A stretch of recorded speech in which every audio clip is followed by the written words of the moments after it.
membunuh warga sipil yang tidak bersalah, nggak boleh, saudara. Jadi Islam ini mengajarkan jihad gentleman.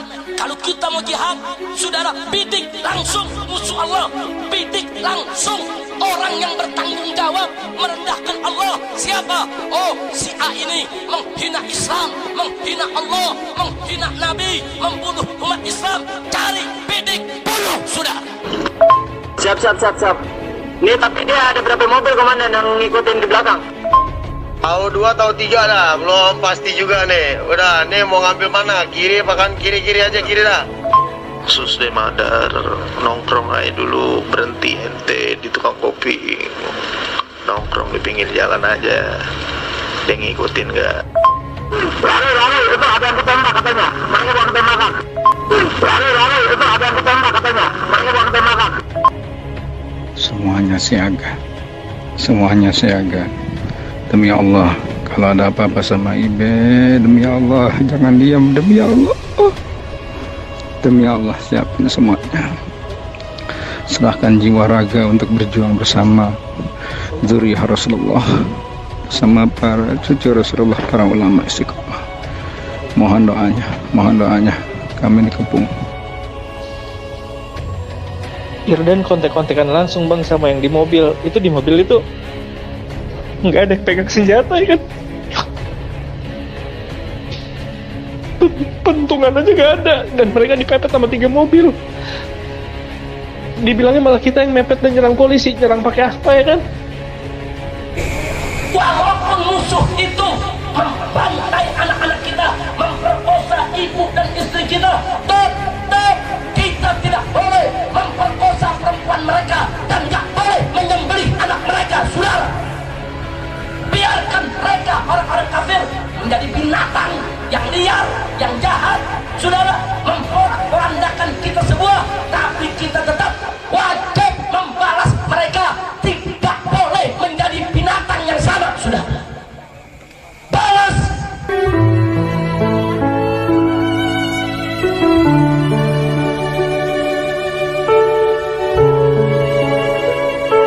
Subhanallah, situasi di daerah Megamendung, Masya Allah, para syuhada disambut bidadari pelangi, Masya Allah, melambangkan bidadari, Masya Allah. Masya Allah, tenang.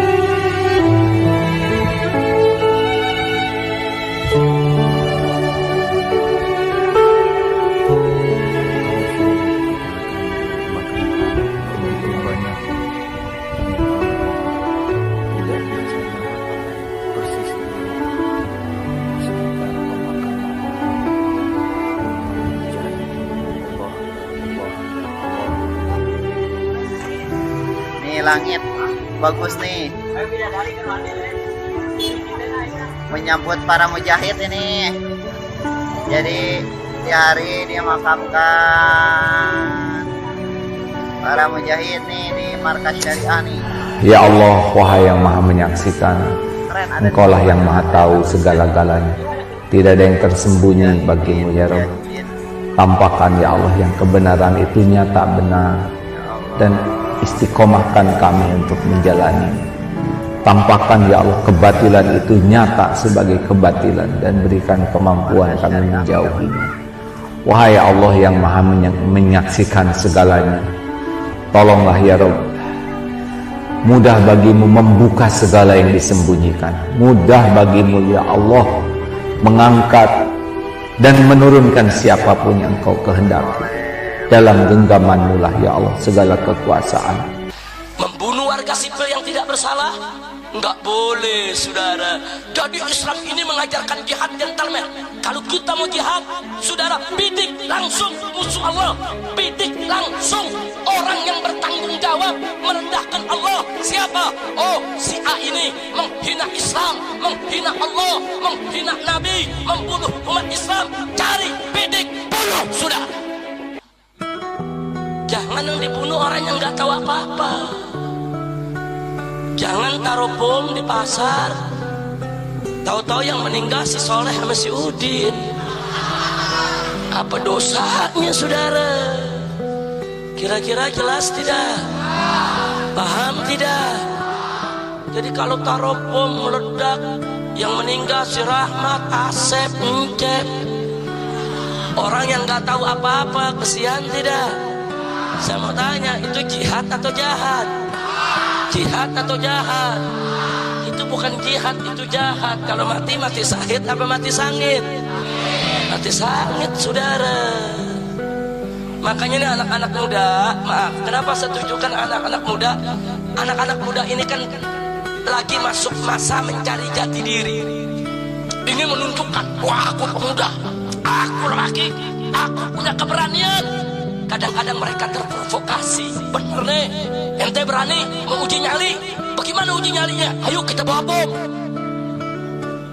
Anak muda digituin, saudara. Kadang-kadang mereka terpancing, mereka bikin uji nyali. Oh, berani, gua nggak takut sama bom. Ayo, mana bomnya? Pasang di badan. Hanya sekedar untuk uji nyali. Dia ledakan dirinya, dia terjebak, dia terpancing oleh kelompok-kelompok jahat yang ingin merusak generasi muda kita, betul? Maka itu saya ingatkan kepada anak-anak muda kita, jangan terjebak, betul? Jangan cerita uji nyali bawa bom, pala lu bomenyan. Anak muda di Gadok, Kampung Rawa kalau mau uji nyali, nggak usah jauh-jauh. Naik ke Gunung Pangrango, naik ke Gunung Gede, hiking pakai tambang. Panjat itu tebing, saudara. Bagaimana bisa bertahan tinggal di hutan tanpa membawa makanan? Itu uji nyali. Ini uji nyali bawa bom meledakin diri. Goblok. Kira-kira jelas tidak? Jelas tidak? Jadi uji nyali yang sehat, betul? Betul? Siap uji nyali yang sehat? Tapi kalau uji nyali yang jahat, mau tidak? Mau tidak? Takbir. Nggak apa-apa, anak-anak muda kalau lagi diuji, wah lu pengecut, nggak apa-apa dibilang pengecut, saudara. Wah, itu penakut, nggak berani main bom, nggak ada urusan ya. Saya penakut mau apa? Ya, saya pengecut mau apa? Saya tidak diajarkan untuk berbuat jahat. Saya tidak diajarkan untuk merusak nama Islam. Saya tidak diajarkan untuk membunuh orang yang tidak bersalah. Betul? Ya, saya penakut, saya pengecut untuk itu semua. Kenapa saya pengecut? Karena saya takut kepada Allah. Saya takut kepada hukum Allah. Saya takut siksa Allah. Tapi kalau disuruh bertempur dengan yang betul-betul musuh Allah, saudara, baru kita buktikan uji nyali kita. Betul? Siap lawan musuh Allah. Siap hancurkan musuh Allah. Takbir. Sallu ala Nabi. Sebelum saya lanjutkan, sampai di sini jelas tidak? Paham tidak? Habib, kita perang lawan musuh. Itu musuh masuk kampung kita. Dia perkosa ibu kita. Dia perkosa istri kita. Dia pantai anak-anak kita. Bagaimana Habib kalau kita balas? Kita perkosa lagi ibunya. Kita perkosa lagi istrinya. Kita sembelih lagi anak-anaknya. Ini kan kisos Habib. Ngomongnya kisos, saudara. Astagfirullahaladzim. Saudara, enggak boleh. Walaupun musuh itu membantai anak-anak kita, memperkosa ibu dan istri kita, tetap kita tidak boleh memperkosa perempuan mereka dan enggak boleh menyembelih anak mereka, saudara. Biarkan mereka, orang-orang kafir, menjadi binatang yang liar, yang jahat, saudara, memporak-porandakan kita semua. Tapi kita tetap wajib membalas mereka. Tidak boleh menjadi binatang yang sama, saudara. Balas, tapi tetap nggak boleh kita langgar syariat, saudara. Ada anak muda ngomong, Habib, kalau begitu jihad berat tuh. Musuh boleh perkosa perempuan kita, kita nggak boleh perkosa perempuan nih. Musuh boleh potong anak kita, kita nggak boleh potong anak mereka. Kalau gitu jihad berat, ya jihad itu berat. Jihad merupakan jalan pintas untuk masuk surga ya Allah. Karena jihad berat, saudara. Orang berjihad wajib untuk menahan hawa nafsunya, saudara. Pantas dulu Nabi mengajarkan kepada para sahabatnya sebelum berjihad, saudara, untuk mengendalikan hawa nafsunya. Bahkan Nabi mengatakan jihad melawan hawa nafsu, saudara, lebih besar daripada jihad perang untuk mengorbankan nyawa, saudara. Kenapa? Karena jihad mengorbankan nyawa di medan tempur tidak akan pernah mendapatkan ridho Allah kalau hawa nafsu kita tidak pernah bisa dikendalikan, saudara. Makanya jihad itu harus ikhlas karena Allah, tidak boleh mencari popularitas, bukan untuk hawa nafsu, harus ikut aturan syar'i. Kira-kira jelas tidak? Makanya jihad itu pahalanya besar. Orang yang mati syahid di jalan Allah, saudara. Satu, begitu dia meninggal dunia, 70 bidadari menyambut dia untuk mengantarnya ke surga, saudara. Nggak sampai di situ, dia diberikan hak oleh Allah memberikan syafaat kepada 72 anggota keluarganya, saudara. Silakan ya Allah, aku ingin ayahku, ibuku, pamanku, adikku. Allah suruh pilih 72 keluargamu, pilih untuk ikut masuk ke dalam surga. Loh, kenapa kok pahalanya begitu hebat? Dapat bidadari, dapat syafaat, saudara. Sebab jihad memang berat, saudara. Jadi nggak boleh orang sembarangan jihad main bunuh-bunuh orang aja, saudara. Jadi yang dibunuh harus jelas, yang dibunuh tuh mesti jelas, yang dibunuh tuh mesti musuh, yang dibunuh tuh betul-betul musuh Islam.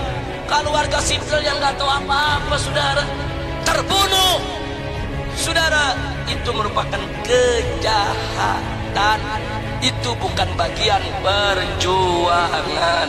Kira-kira jelas tidak?